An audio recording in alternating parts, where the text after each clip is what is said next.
Matahong nga kabuntagon mga kapaglaom, atong isgutan ining adlaw mao nga atong morning devotional nga naguluhan ang sukdanan sa bili sa tao.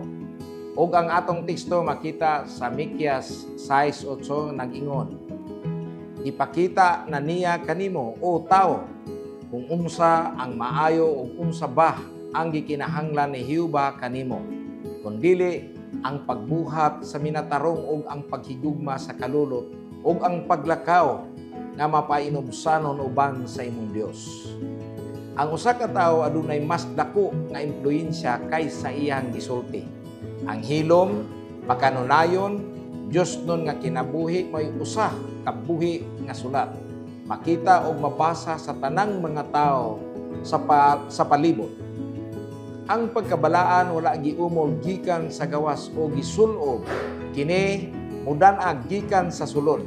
Kung ang kalayo, kaputli, kaaghok, pagpaubos o kaligdong mupuyo sa kasing-kasing, musudla kini diha sa kinaiya, ug ang ingon nga kinaiya puno sa gahom.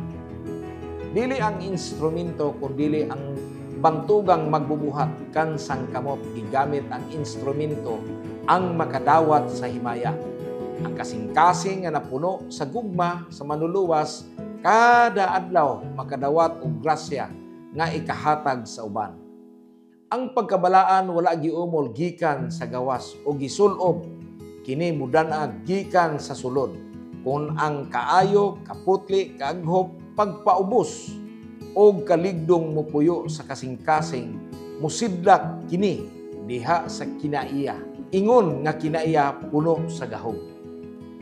Ang kinabuhi nagapadayag sa nagatubos nga gahom sa kamatuoran.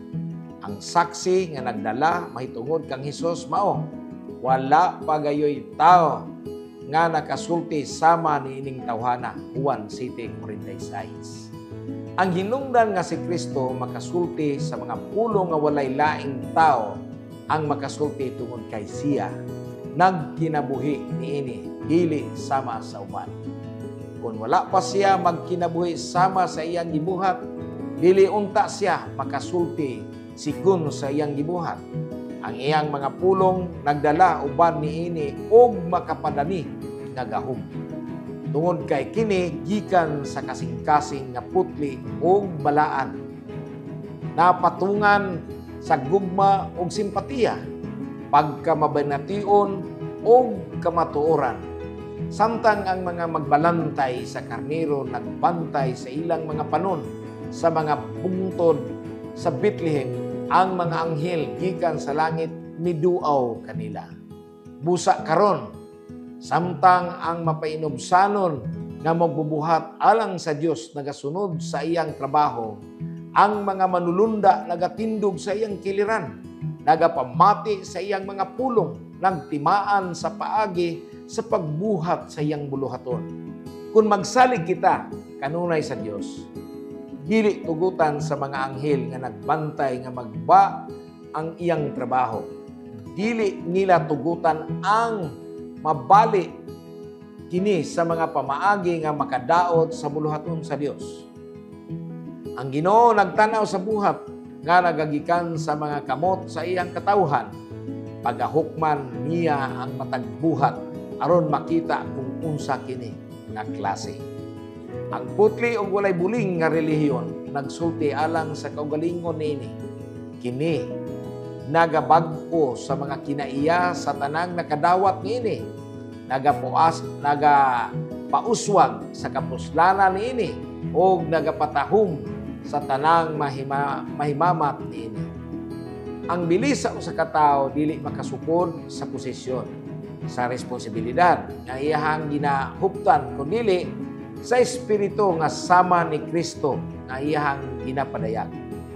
Sa diha nga ang manluluwas magapabilin diha sa kasing-kasing, ang buhat nagdala sa impresyon sa Dios nung paghikap, dili makita ang kaugalingon. Si Kristo ginapadayag ingon nga ang usa nga mahigugmaon sa bugos, magampo ta mga kapaglaom. Dios nga balaan, pasalamatan namo ikaw tungod kay ikaw nagapakita kanamo og usa ka ilustrasyon ilabi na sa mga pulong nga among nadungog nga kiniunta mo'y magahatag kanamo og reformasyon sa among kinabuhi. Sa adlaw-adlaw namo among makita nga ikaw Ginoo nagahatag kanamo og giya ug kami unta mahimo nga magbadasigon hantod sa imong pagbalik. Salamat kay ikaw magtubag magpasaylo sa imong mga sala tungod og ngalan ni Hesus mululuwas. Amen.